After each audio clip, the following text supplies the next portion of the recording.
Yang terhormat Dewan Juri yang jujur dan bijaksana, para penonton yang saya sayangi, Assalamualaikum warahmatullahi wabarakatuh. Waalaikumsalam warahmatullahi wabarakatuh.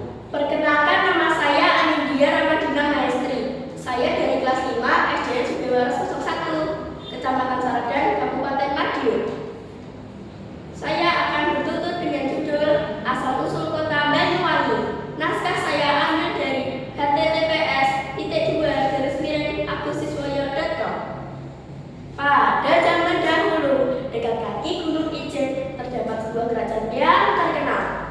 Di sana bertata seorang raja yang dikaruniai seorang putra, Raden Banterang namanya.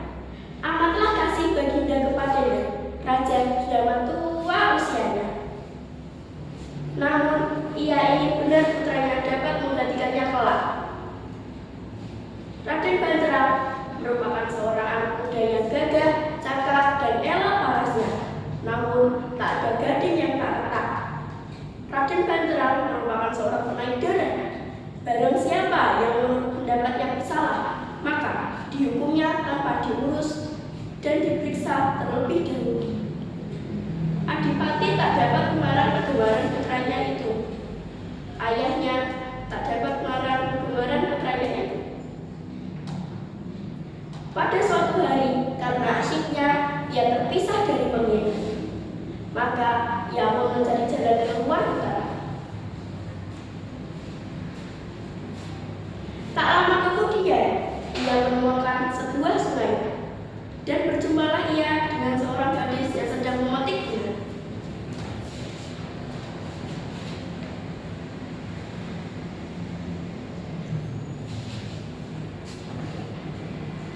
Dengan lemah lembut disapanya gadis itu, "Wahai manusia atau dewikah tuan hamba ini?" Gadis itu terperanjat sampai jatuh bunga di tangannya. Lalu ia membalas pertanyaan Raden Banterang. "Hamba bukanlah seorang dewi. Hamba adalah manusia biasa. Ayah hamba raja di seberang laut ini. Pada suatu hari, ayah hamba dibunuh oleh musuh. Sejak saat itu, hamba mengembara dan bersembunyi di hutan ini." Mendengar pengakuan gadis itu, Raden Banterang terheran dan terheran. Kalau begitu, tuan hamba adalah putri Raja Kalungku. Gadis itu tidak menjawab. Ia hanya tunduk tersipu-sipu. Sekarang di dalam hutan terkecil ini, ia dihadapkan dengan salah seorang putrinya. Dan tanpa tiada ragu lagi, diajaknya putri itu ke kerajaannya. Tidak lama kemudian, atas persetujuan raja, Raden Banterang dikawinkan dengan putri Kalungku. Putri Kalungku yang cantik jelita itu bernama Dewi Surati. Beberapa tahun kemudian setelah kejadian itu, masuklah ke dalam istana seorang pengemis. Bajunya compang-camping. Abangnya telah gugur dalam pertempuran, namun sekarang ia ada di hadapannya. Ia masih sehat dan segar bugar. Kegembiraan Dewi Surati tak bertahan lama, tiba-tiba berubah menjadi kesedihan. "Tak sudi aku lihat engkau menjadi istri pembunuh ayahku." Peristiwa kedatangan Abang Surati yang menyamar jadi pengemis itu telah lama hilang dari ingatannya. "Ketahuilah, permaisuri tuanku mempunyai saudara. Saudaranya laki-laki dan berniat membunuh ayahku."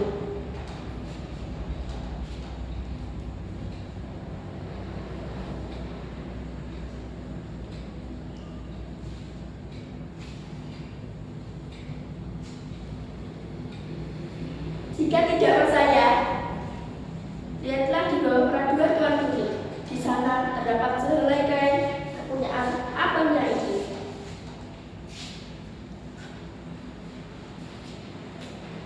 Tuan Putri yang dicintainya itu diajaknya ke muara dekat sungai.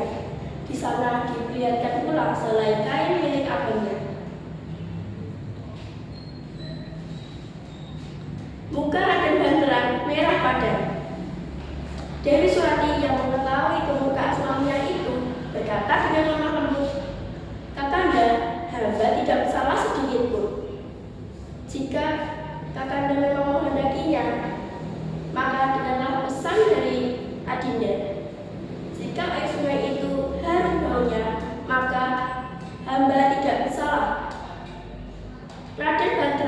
sudah tak dapat menahan kesabarannya lagi. Dengan cepat Yunus keris dari pinggannya. Sebelum keris itu menangkap ke tubuh Surati, Surati telah terjun ke sungai.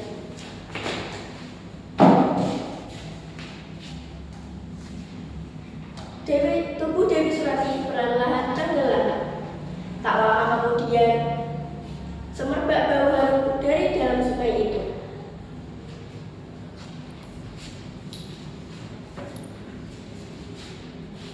Baunya harum sekali.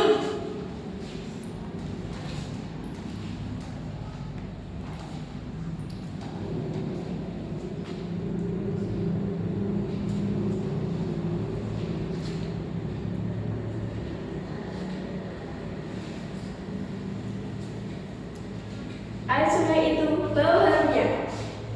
Harum baunya, katanya dengan badan gemetar. Sekarang Raden Banterang menyesali dirinya. Sekarang Dewi Surati telah tiada. Sekarang di sekitar sungai yang berbau wangi itu bernama kota Banyuwangi. Cerita legenda asal-usul kota Banyuwangi ini mempunyai amat cerita bahwa kita jangan mudah berprasangka dan menuduh orang lain. Pesan moral yang dapat diambil dari legenda asal-usul kota Banyuwangi ini, supaya kita dapat menjalin persaudaraan dan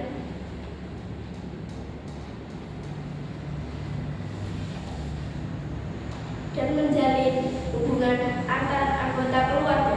Sekian cerita dari saya. Wassalamualaikum warahmatullahi wabarakatuh. Waalaikumsalam warahmatullahi wabarakatuh.